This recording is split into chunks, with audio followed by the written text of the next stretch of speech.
Quando a angelical trombeta neste mundo estrugir, o meu nome ouvirei Jesus chamar. Pois eu creio na promessa e que Deus a vai cumprir. Quando ouvir Jesus meu nome proclamar. Livro de Salmos, capítulo de número 126, versículos 5 e 6. Está escrito: os que semeiam em lágrimas cegarão com alegria. Aquele que leva a preciosa semente, andando e chorando, voltará sem dúvida com alegria, trazendo consigo os seus molhos. Amém? Amém. Eu vou reler o versículo 6, aqui do Salmo 126, e a Igreja Assembleia de Deus, Templo da Família, aqui no Tremendão, Goiânia, vai repetir em seguida. Eu vou reler o versículo 6 e a igreja repete em seguida. Vocês entenderam? Mas é para repetir assim com voz de triunfo, tá? Com voz de baiano, que nós somos nordestinos, com voz de baiano, como aqueles baianos arretados que almoçou um mocotó, uma buchada de bode apimentada, enfim. Os goianos aqui têm outro tempero, mas está valendo também. Então vou reler o versículo 6 e a igreja repete em seguida. Aquele que leva... Vou repetir e vocês repetem. Vamos lá? Vamos de novo. Aquele que leva... Dá para melhorar isso aí. Dá para aumentar o volume. Vamos aumentar o volume? Aquele que leva a preciosa semente, andando e chorando. Andando e chorando. Voltará sem dúvida, com alegria, trazendo consigo os seus molhos, os seus frutos. Você crê que está chegando a hora de você voltar, trazendo frutos de alegria, de cânticos de alegria, para com eles, apresentar ao dono da vinha, o nosso Deus. Você crê que está chegando essa sua hora, a minha hora? Porque eu creio que está chegando a minha hora. Está chegando o arrebatamento da igreja e nós vamos apresentar para ele os nossos frutos. Até lá, aqui na terra dos viventes, já tem aqueles que choraram e agora estão colhendo seus frutos de alegria. Outros estão no período da semeadura e estão começando a chorar. Então, são processos aí que Deus está trabalhando com cada um de uma maneira e de outra. Mas o fato é de que essa palavra, ela se cumpre na vida de todo servo de Deus. Quando é chamado, é escolhido por Ele para levar a sua preciosa semente. E essa semente é esta palavra que nós acabamos de ler. Você crê nisso? Glória a Deus. Vamos orar mais uma vez? Querido Deus e Senhor nosso Pai, mais uma vez a Tua palavra vai ser pregada nesse santo púlpito. E conforme o Senhor prometeu ao Teu servo naquela visão das noites, que sonhou com nós dois, ensinando e pregando a Tua palavra, então venha com o Teu espírito de sabedoria, venha com o Teu espírito de revelação e abra-nos a porta da Tua palavra e revela-nos os mistérios do Teu reino, para que a Tua preciosa semente, Jesus Cristo, apareça nessa noite e seja semeado em corações, para que a Tua igreja colha frutos para a Tua glória, Pai. E a igreja diz: amém, Jesus. Tome o seu assento. glorificando a Deus como aquele crente pentecostal raiz que somos, né? Veja só, amada igreja do Senhor Jesus. Dentre todas as sementes que existem no planeta Terra, tem uma em particular que Deus escolheu para comparar a ela a sua palavra. E nós estamos falando do grão de trigo. Deus escolheu o grão de trigo para com ele comparar a sua palavra. E isso porque o grão de trigo, ele tem uma tolerância espetacular. Onde você plantá-lo, pode ter certeza, você vai colher os seus frutos. Seja a 250 metros abaixo do nível do mar, ou a 3.500 metros acima do nível do mar, se você plantar a semente do trigo, o grão de trigo, ele vai dar os seus frutos. Pode ser nos lugares mais remotos e frios, como na Islândia, onde faz muito frio, é de congelar. Lá a semente do trigo também produz. E pode ser também o oposto, em lugares bastante quentes, como por exemplo na África. Se você plantar, ele vai produzir. Em qualquer lugar do planeta Terra, onde plantarmos o grão de trigo, ele ali vai dar os seus frutos. Ele tem uma tolerância sem igual. Ele é espetacular. Realmente, ele independe do clima e do lugar, da profundidade ou da altura, para produzir e dar os seus frutos. Ele não depende necessariamente dessas coisas. Em qualquer lugar que você lançar essa semente, o grão de trigo, ele vai produzir. E ele vai dar muitos frutos. Ele vai dar os seus frutos. E Deus, ele compara a sua palavra justamente ao grão de trigo, que está presente em todo o planeta Terra, porque a sua palavra também haveria de vir e ser espalhada nos 4 cantos do globo terrestre.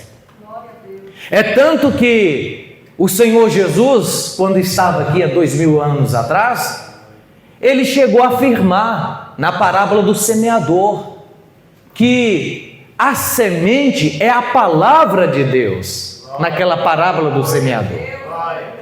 E Jesus chega a afirmar que ele é este grão de trigo divino do Pai, que foi lançado nessa terra como semente de filho unigênito.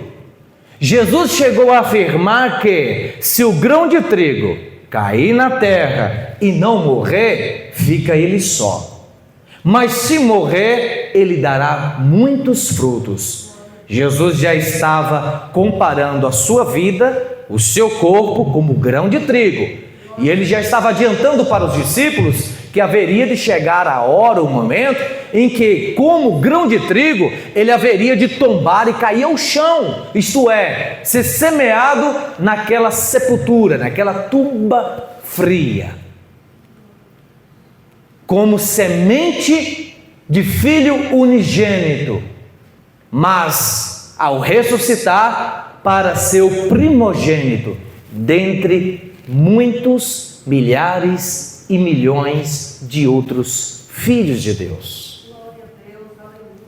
É tanto que em Apocalipse capítulo 19, Jesus, que é o grão divino de Deus, o grão de trigo divino de Deus, em Apocalipse 19, vem a confirmação de que o nome pelo qual ele, Jesus, se chama é a palavra de Deus. Então Jesus é a palavra de Deus e ele é este grão de trigo divino do Pai, essa semente de filho unigênito, porque o Pai sempre teve um filho unigênito que estava em seu seio, e há 20 séculos atrás o Pai o revelou ao mundo, O Pai revelou que ele tinha um filho. A humanidade não sabia disso. Israel também não. Mas os demônios já sabiam. E Deus revelou esse filho unigênito. Só que o Pai, ele quer outros filhos, além do seu Filho amado, Jesus Cristo. Foi aí onde o Pai decidiu plantar nesta terra o seu único grão de trigo, Jesus, que é a palavra, a sua palavra.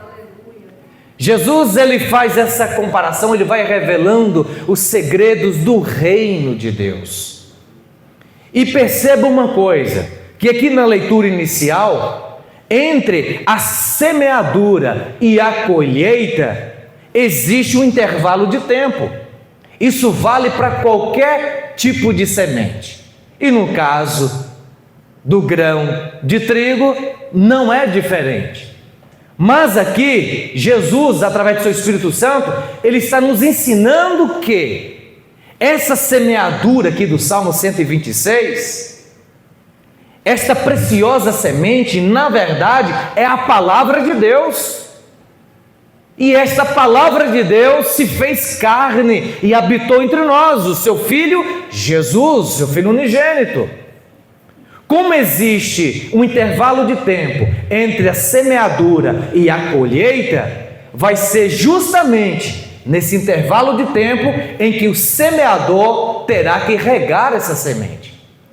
E como essa semente não é uma qualquer, não é qualquer semente, é a palavra de Deus, Deus ele não vai aceitar dos seus semeadores nenhum outro elemento de água para regá-la a fim de colher os seus frutos lá na frente, senão as próprias lágrimas do seu semeador. Deus ele requer do semeador as suas lágrimas.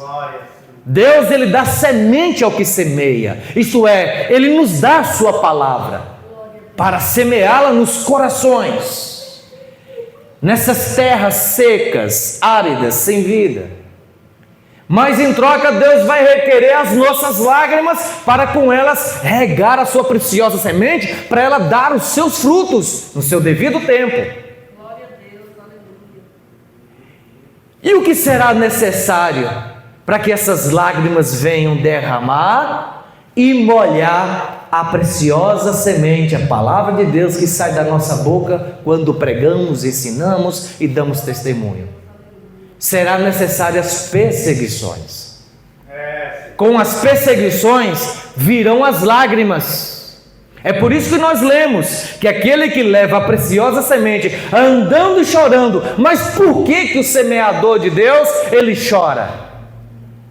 Por quê? É porque está tendo perseguições por causa da preciosa semente de Deus, a sua palavra.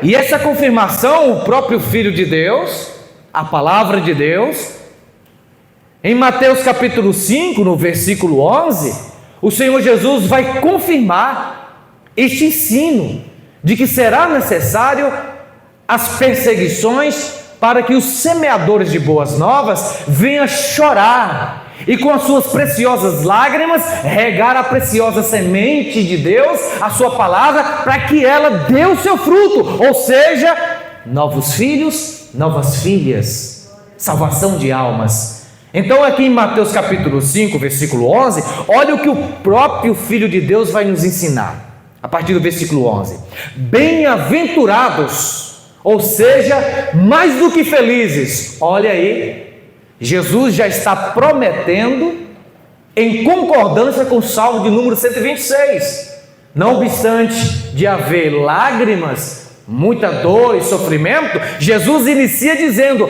bem-aventurados estes semeadores das boas novas, que choram, que vão chorar, eles serão bem-aventurados, mais do que felizes. Sois vós quando vos injuriarem, ou seja, quando vocês forem insultados e perseguirem e mentindo disserem todo mal contra vós por minha causa. Qual é a causa de Jesus? Semente de Filho unigênito, porque o Pai visa semeá-lo na terra, para que morrendo o grão de trigo, ele venha dar muitos frutos, ou seja, muitos filhos e filhas para Deus, o seu Pai. E aí Jesus continua dizendo no versículo 12: exultai e alegrai-vos. Está vendo aí a alegria presente? Não é para a gente se entristecer e nem se desesperar. Exultai e alegrai-vos, porque é grande o vosso galardão nos céus, porque assim, de igual modo, da mesma maneira, perseguiram os profetas que foram antes de vós. Então veja, Jesus está ensinando que é necessário, não tem para onde correr. Jesus é Ele que escolhe. Ele diz: não me escolheste vós a mim, mas eu vos escolhi a vós e vos nomeei. E dei ordem para que vocês vão e deem frutos, a fim de que tudo quanto pedirdes em meu nome ao Pai, vocês venham receber. É Jesus que escolhe, não somos nós que o escolhemos.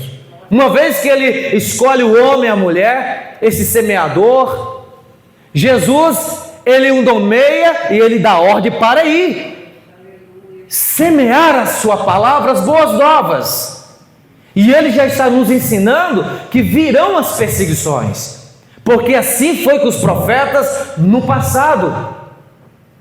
As perseguições virão contra a igreja, contra os discípulos de Jesus, por causa dele, não é por nossa causa. Aliás, quando Jesus achou você, achou a mim, nós estávamos mortos em pecados.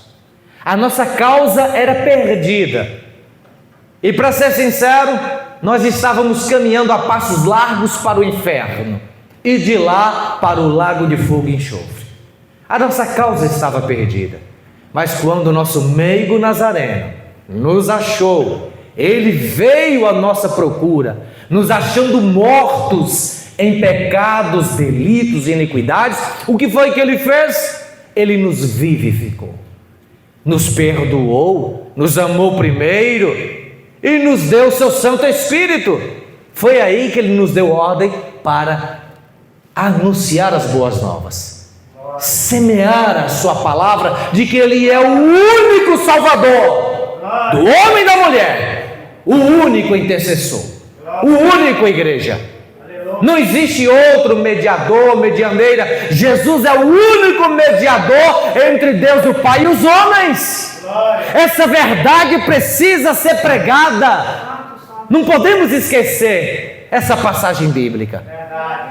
Agora veja só, Jesus ele afirmou que assim como nós somos perseguidos por causa dele, ele chegou a afirmar que assim também foi com os profetas antes de nós, lá na lição do Velho Testamento. Ou seja, como que os profetas foram perseguidos por causa de Jesus, se Jesus não estava presente entre eles?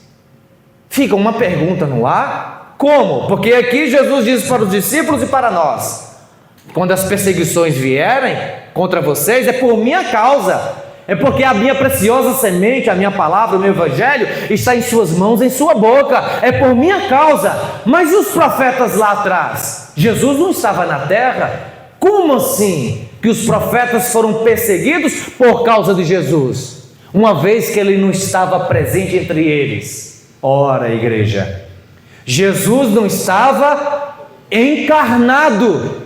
Ele não estava presente entre os profetas como ele está aqui entre os discípulos.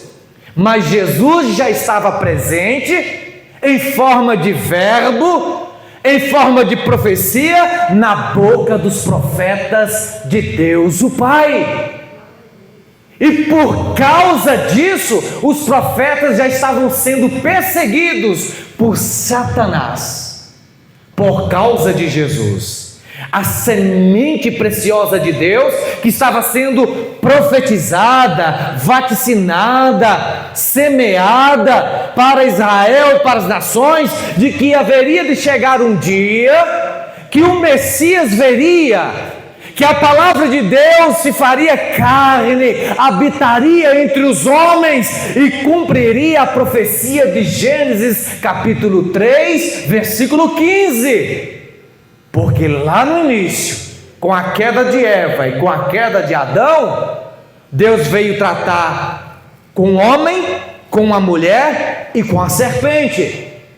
E para Satanás, Deus liberou uma sentença, a antiga serpente. Deus disse: olha, da mulher vai nascer um, que não obstante de você ferir os calcanhares dele, ele vai esmagar a sua cabeça. Qual mulher, igreja? Maria? Não, Maria nem existia. Maria veio depois. E é porventura a igreja? Também não. Essa mulher que Deus está profetizando ali, da qual nasceria o Messias, o Mashiach ungido, é a nação de Israel. Da nação de Israel nasceu o Cristo, o Salvador. E como Satanás sabe que Deus vela sobre a sua palavra para cumprir, que ele não é homem para que minta, ele não é filho do homem para que se arrependa, Satanás então procurou impedir as profecias de serem vaticinadas, de serem liberadas pelos profetas. E ele procurou impedir o cumprimento desta profecia, do Messias via o mundo. É aí onde a gente vê o diabo levantando-se contra os profetas, contra os reis, os sacerdotes de Deus, que inspirado pelo Espírito Santo, começaram a liberar as profecias, a palavra, rema, viva e revelada. É por isso que Satanás tentou matar Moisés, quando aquele menino nasceu, porque Satanás não sabia quem seria o Messias, e pensando ele que Moisés poderia ser o Messias, ele tentou matá-lo ainda criança, para tentar impedir a profecia de Gênesis 3,15, e ele tentou fazer isso com outros, e aí ele vai se levantando contra os profetas, por causa de Jesus, que está sendo profetizado na boca dos profetas. E aí a gente vê como exemplo, um exemplo clássico, Davi, que não obstante de ter sido rei em Israel, ele também foi profeta, escolhido a dedo por Deus. Davi foi um semeador segundo o coração de Deus. E no Salmo de número 56, olha o que ele vai dizer no versículo 8: Tu, ó Deus, Tu contaste as minhas vagueações, isto é, Tu contaste os meus passos quando eu sofri perseguição. Põe as minhas lágrimas no Teu odre, não estão elas no Teu livro? Vê, igreja, Davi foi escolhido por Deus para ser um semeador segundo o seu próprio coração. E após Deus escolher Davi, nomear Davi, ungir Davi como semeador da sua palavra, como profeta, inclusive no Salmo de número 22, escrito por Davi, inspirado pelo Espírito da verdade, lá está profetizado que o Messias seria traspassado, as suas mãos e os seus pés. Olha a perfeição da palavra de Deus. Por conta dessa semeadura que Davi começou a fazer, semeando a preciosa palavra de Deus, Davi começou a sofrer perseguições, a começar por Saul. Aí veio os filisteus. Saul perseguiu Davi de tal maneira que ele teve que se afastar da sua família. Ele teve que fugir para os desertos, se esconder em cavernas, para não morrer nas mãos de Saul, que já estava desviado e atormentado por espíritos malignos. Davi, ele começa agora a chorar por causa das perseguições de Saul, dos filisteus, que estão sendo levantados pelo diabo para tentar impedir Davi de continuar profetizando a vinda do Filho de Deus.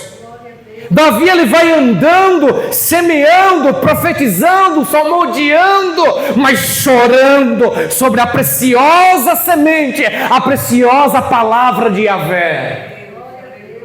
Mas tem um detalhe, igreja. Davi aqui, ele chega a dizer: o Senhor contou os meus passos durante as minhas perseguições, e as minhas lágrimas, o Senhor guardou elas em teu odre. Não são porventura todos os meus passos, essas perseguições, escritos no teu livro, e as minhas lágrimas estão guardadas no teu odre, Senhor? Sim, foram guardadas no odre de Deus. Deus tem um odre onde Ele guarda as lágrimas dos seus semeadores. E os passos dos seus semeadores, nesta caminhada, nesse caminho de semeadura, cada passo Deus conta, estão contados por Deus. Enquanto as lágrimas de Davi vai regando a preciosa semente, a palavra de Deus, para ela dar o seu fruto tão esperado, a vinda do Filho de Deus, essas lágrimas do semeador, elas vão clamando ao Deus de justiça, por justiça, contra os seus perseguidores que estão fazendo o semeador de Deus chorar.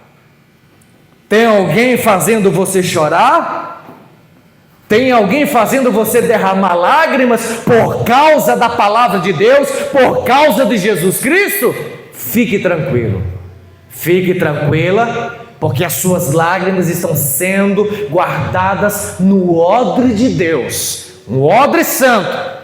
Continua andando, semeando e chorando sobre essa preciosa semente, porque ela vai dar o seu fruto, novas almas para o reino de Deus. E enquanto isso, pode ter certeza, as tuas lágrimas, as minhas lágrimas, estão clamando ao Deus de justiça, para fazer justiça em relação àqueles opressores que estão nos fazendo chorar sobre essa preciosa semente, a palavra de Deus. Deus é justo. Está escrito em Hebreus que horrenda coisa é cair nas mãos do Deus vivo. Deus permite o homem e a mulher se levantar, movido por Satanás, para te perseguir, para me perseguir e nos fazer chorar. Deus permite porque é necessário chorar sobre o Evangelho, sobre a palavra. Mas tem o dia da visitação. Vai chegar um dia, uma hora, que o Todo-Poderoso, o justo juiz, ele virá acertar conta com aquele homem, com aquela mulher que te fez chorar, que me fez chorar sobre a palavra de Deus.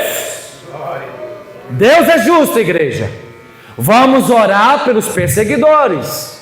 Ensino de Jesus. Devemos orar por eles.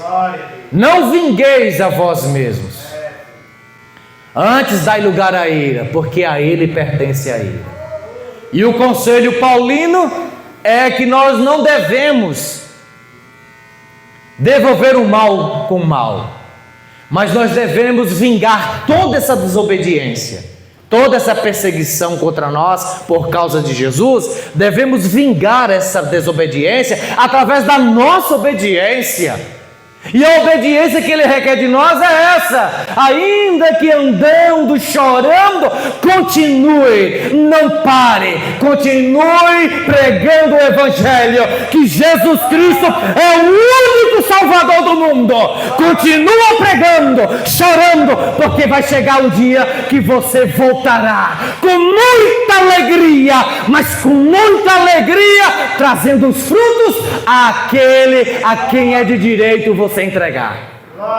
Porque está escrito em Isaías 53:11 sobre Jesus: e o trabalho da sua alma ele o verá e ficará satisfeito.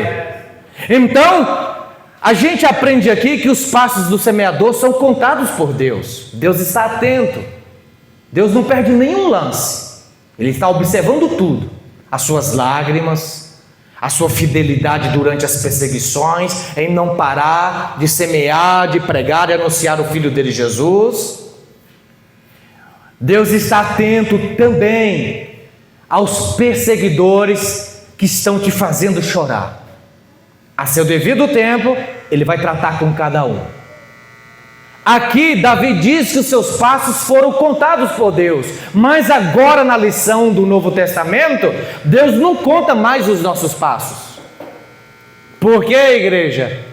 Porque os passos do seu Filho Jesus, quando estava aqui na terra, o semeador por excelência, cumprindo a profecia de Gênesis 3,15, Jesus abriu o caminho e começou pessoalmente a semear a palavra de Deus, de que Ele é o caminho, a verdade e a vida, e que ninguém chega ao Pai senão por Ele, Jesus, a palavra de Deus. E aí Jesus, estando na terra dos viventes, Ele começa a semear as boas novas, e Ele vai cumprir a lei e os profetas.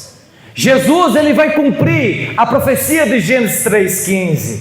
Enquanto o momento da cruz no Gólgota não chegue, Jesus, Ele vai cumprir a palavra de Deus à risca. Ou seja, assim como os profetas choraram ao semear a palavra de Deus, e assim como os discípulos vão chorar por causa de Jesus, a palavra de Deus, Jesus, Ele vai viver essa palavra que foi escrita apontando para Ele. Ele é a palavra de Deus, se faz carne na terra dos viventes. Ele é o grão de trigo divino de Deus, semente unigênita do Pai, Filho unigênito, e Ele agora começa a semear de que a sua vida vai ser semeada neste mundo, que Ele precisa cair ao chão e morrer como grão de trigo, para poder lhe dar muitos frutos para Deus o Pai, ou seja, novos filhos, novas filhas. E não foi diferente com Jesus. Quando Ele começou seu ministério público, Jesus começou a pregar a palavra de Deus, e Ele começou a chorar também sobre a palavra de Deus, à medida que Ele ia andando. Ele começou a andar, pregar, semear a preciosa semente de Deus, a sua palavra que agora se fez carne. E Jesus, Ele vai chorar por 3 vezes. Ele vai chorar frente ao túmulo de Lázaro. Essa será a primeira vez que Ele vai chorar.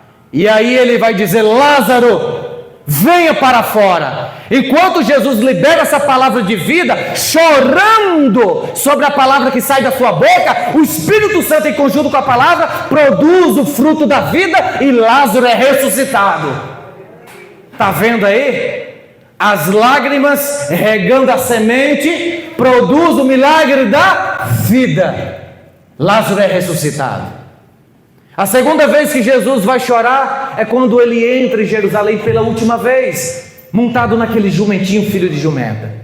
E Jesus, vendo tudo o que vai acontecer com o seu povo, através do general Tito, tudo vai ser destruído, o templo, Jerusalém, os judeus serão dispersos pelo mundo afora. Jesus, pela segunda vez, Ele vai chorar, e Ele vai liberar a sua palavra de lamentação sobre Israel, por eles ter rejeitado a semente preciosa de Deus, a palavra de Deus encarnada, Jesus Cristo.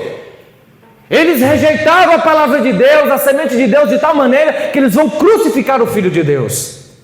Nesse momento Jesus chora, liberando as suas palavras de lamentação sobre o seu povo. No ano 70, Jerusalém é destruído, o templo de igual modo, e os judeus são dispersos. E a terceira vez que Jesus vai chorar vai ser no Getsemane. E no Getsemane Ele vai chorar por 3 vezes, dando um total de 6 vezes, apontando para o homem que foi criado por Ele no dia 6º da criação. No Getsemane Jesus vai chorar por 3 vezes. E à medida que Ele chora, prostrado sobre o seu próprio corpo, o grão de trigo divino de Deus Pai, Jesus começa também a transpirar grandes gotas de sangue, que se misturam com o seu suor e com as suas lágrimas, que vão regando o seu próprio corpo, a semente de Deus, semente de Filho unigênito. E Ele chora por 3 vezes, regando a preciosa semente de Deus, que está sendo preparada para ser semeada na terra, no sepulcro. Dali Jesus vai para a cruz, toma sobre si todos os nossos pecados, se faz maldito no nosso lugar e morre. É aí onde pegam o corpo de Jesus e semeiam ali dentro daquela tumba fria. Mas como grão de trigo, que não depende de lugar, de altitude, de profundidade, de calor, de frio, o grão de trigo dá fruto em qualquer lugar, não foi diferente com Jesus. O grão de trigo divino de Deus Pai, ao terceiro dia, daquela tumba fria, escura, Jesus ressuscitou dentre os mortos, sem sangue, igreja. Ressuscitou em carne e ossos para nunca mais morrer. E por um espaço de 40 dias ele começa a aparecer para os discípulos, confirmando a sua ordem de ir pregar as boas novas de que ele é o grão de trigo divino de Deus Pai. Ele é a palavra de Deus Pai que se fez carne. Ele é o único Salvador. E agora, através de Jesus, novos frutos começarão a surgir, e vão surgir, e vão se multiplicar, e vão se tornar em milhares e milhões, e o que está escrito em Isaías 53:11 vai começar a se cumprir. O trabalho da sua alma, ele, Jesus, verá e ficará satisfeito, muito alegre junto ao Pai.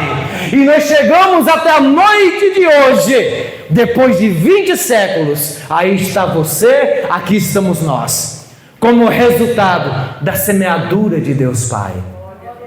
Quando Ele semeou a sua única semente, seu Filho único neste mundo, uma terra impura, maculada, iníqua, amaldiçoada, mas isso não foi capaz de impedir que essa semente de Deus Pai, Jesus, sepultado, voltasse à vida e voltasse dando muitos frutos para a glória do Senhor nosso Deus e Pai. Fiquemos todos de pé. Glória, glória, glória.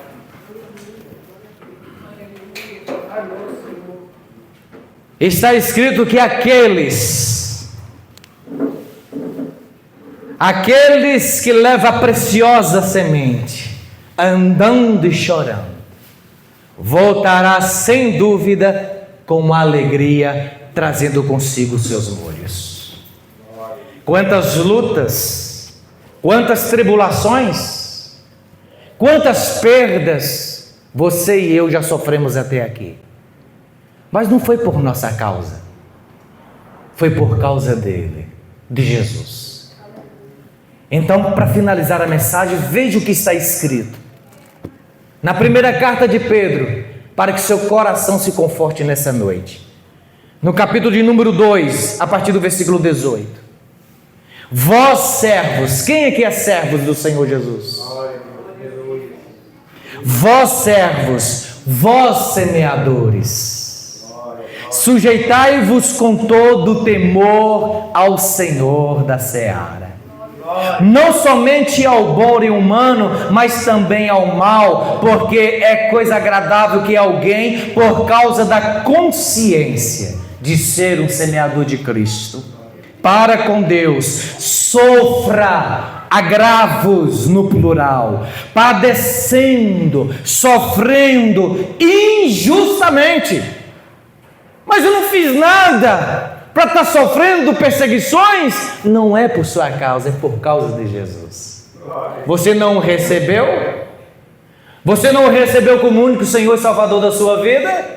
Então, Ele não te escolheu como semeador? Não te deu ordens para pregar o Evangelho? Então, porque que glória será essa, se pecando sois esbofeteados e sofreis? Mas, se fazendo bem sois afligidos e o sofreis, isso é agradável a Deus, porque para isto, semeadores, sois chamados, pois também Cristo padeceu, sofreu por nós, deixando-nos o exemplo para que sigais as suas pisadas. Está vendo aí? A confirmação de que hoje Deus, o Pai, não conta os seus passos. não conta os meus passos, porque os passos do seu filho Jesus já foram todos contados, pastora. Quando Jesus esteve aqui, andando, semeando e chorando e sofrendo perseguições terríveis da parte de Satã, a antiga serpente, usando os romanos, os judeus, os fariseus, de modo a chegar a traspassá-lo no madeiro, a pregá-lo no madeiro. Jesus sofreu de tal modo que ele foi pregado no madeiro. Ele foi ferido nos calcanhares pela antiga serpente. Mas na cruz, e após a cruz, ao ressuscitar, Jesus feriu a cabeça da serpente. Hoje o que a gente vê aí é a antiga serpente se arrastejando aí, ó, com a cabeça ferida, esperando a segunda volta do Filho de Deus para terminar de esmagar a sua cabeça debaixo dos pés da igreja, conforme está profetizado. Hoje, os nossos passos estão contados nas pisadas de Jesus. Portanto, à medida que a gente vai andando, semeando e chorando, colocando os nossos passos nas pisadas do Filho de Deus, para a gente não se desviar para a direita, nem para a esquerda, nem voltar para trás por causa das perseguições, a cada passo que você der e colocar na pisada de Jesus, ali você semeia a palavra, as boas novas. Será um momento de tristeza, de perseguição, de choro? Sim, mas vai chegar um momento que você vai colocar o seu passo numa outra pisada do Filho de Deus, que será a pisada da alegria. Exultai-vos, alegrai-vos, porque ainda nessa terra você vai colher frutos de alegria, e no porvir, no arrebatamento da igreja, aí sim a alegria será por completa. Por isso que devemos permanecer no caminho. Quem é o caminho, igreja? Jesus. Ele é o caminho. As pisadas já estão feitas. O caminho é único, é estreito, leva a porta apertada. É passo em cima de passo. Não no passo do gado, mas no passo do Filho de Deus. No mesmo compasso do Espírito Santo, para que você produza frutos, ganhe novas almas para Jesus Cristo, Filho de Deus. Pois eu creio na promessa e que Deus a vai cumprir. Quando ouvi Jesus meu nome proclamar,